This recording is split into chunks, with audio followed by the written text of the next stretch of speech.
সেই নতুন একটা আইটেম। দেখতেই পাচ্ছ শসা, জিরে আর শুকনো লঙ্কা ফোড়ন দিয়েছে, আর কিচ্ছু দিলে, আর সামান্য একটু হলুদ দিয়েছি আর লবণ। এর মধ্যে একটু মিষ্টি অ্যাড করতে হবে, তো এখন না, পরে একটু মাখা মাখা হোক।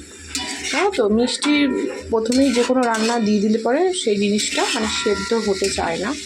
তার জন্য আমি সবসময় মানে রান্নাটা প্রায় কমপ্লিট হয়ে যাওয়ার পরপরই আমি কিন্তু মিষ্টিটা অ্যাড করি, যাতে ঠিকঠাকভাবে সেদ্ধ হয়ে যায়। আর এই তরকারিটা একটু সাদা সাদাও হবে। তো তোমরা কারা কারা খেয়েছো শসার তরকারি আমাকে কমেন্ট করবে। তো দেখো,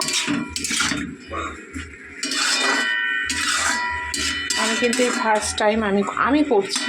আমাদের বাড়িতে হয়েছে, কিন্তু আমি রান্না করছি। তো দেখতেই পাচ্ছ পুরো সাদা সাদা দেখতে হয়েছে, সামান্য একটু হলুদ দিয়েছি। এটা হোক, আমি অন্য কাজগুলো সেরে নিই।